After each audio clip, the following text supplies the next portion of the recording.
The government comes into this house with a deeply idealistic, westernized view of higher education that completely ignores the socioeconomic realities of a developing nation like Indonesia. They offer a silver bullet modeled after Singapore, though they don't realize that you cannot run a Singaporean compliance model in an Indonesian informal economy. Their policy does not liberate the middle class, it traps them, distorts our labor market, and bleeds the state budget dry. Today, the opposing team will show you exactly why the government's plan is a dangerous illusion that will bankrupt our budget and trap our youth in a lifetime of deep debt. First, the government's entire model depends on contingent repayment. This payback model only works if a country has a highly transparent, fully digital tax system like Singapore, where the government can track every single money a person can make. In Indonesia, the reality is completely different. We have a massive informal economy. When graduates enter a job market where tracking income is almost impossible, the system breaks. Graduates can easily take high-paying informal jobs, do freelance and work online or work for family businesses where their income is never formally reported to the government. If the government has no data to track real wages, they cannot force people to pay them back. On paper, these graduates will look like they don't make enough money, but or so the state will never be able to collect the cash. Data actually shows that over 55% to 60% of Indonesia's total workforce works in the informal sector. This is the main economic actuality of our country. We already see this problem with the national programs like BPJS Kesehatan or standard income taxes. The government struggles heavily to track and collect money from informal workers. Second is this policy disproportionately punishes and traps the Indonesian middle class in systemic debt, stifling long-term macroeconomic growth. Let's look at who actually carries the burden of or under the government's plan. The rich will just keep paying upfront without a care. The poor will rightfully keep getting free government grants like KIP Kuliah. This leaves the middle class as the only group forced to start their adult lives trapped in deep debt. Even if you only have to pay it back after getting a job, the mental and financial pressure of owing the money completely changes how people act.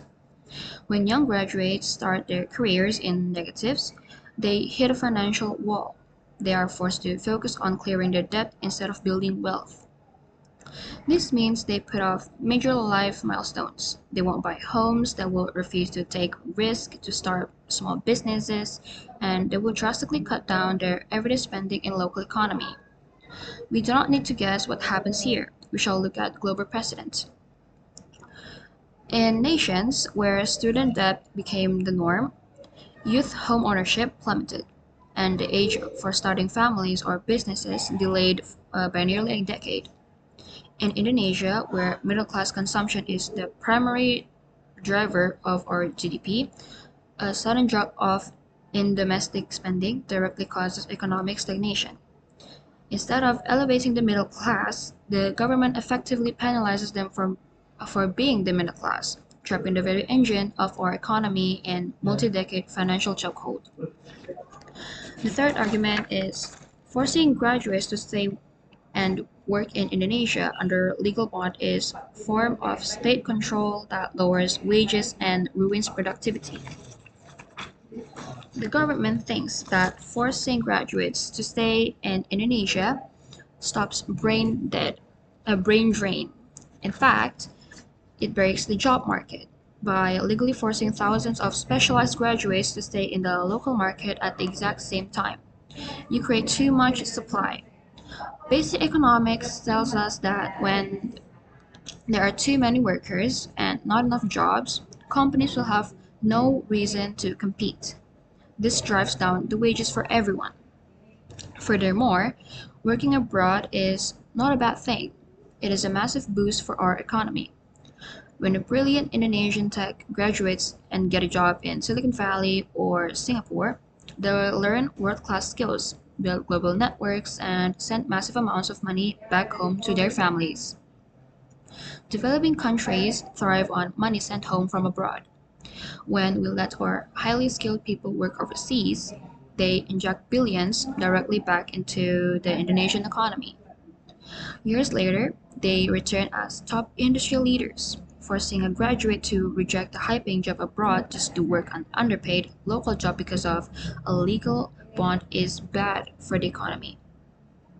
You won't get a motivated workforce, you will get trapped, angry graduates working jobs they are overqualified for, dragging down our national productivity.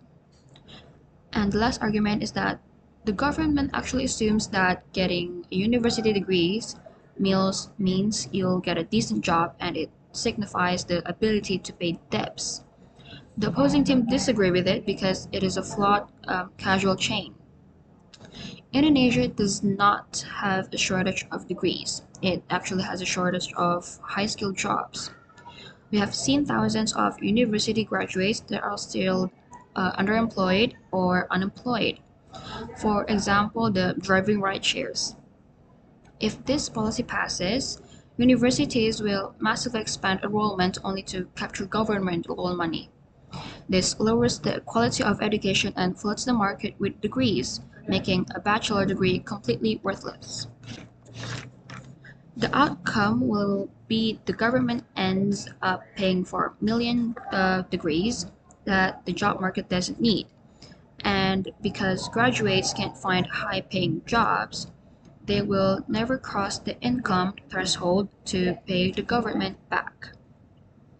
This completely shifts the financial risk away from the student's personal life and away from the state budget.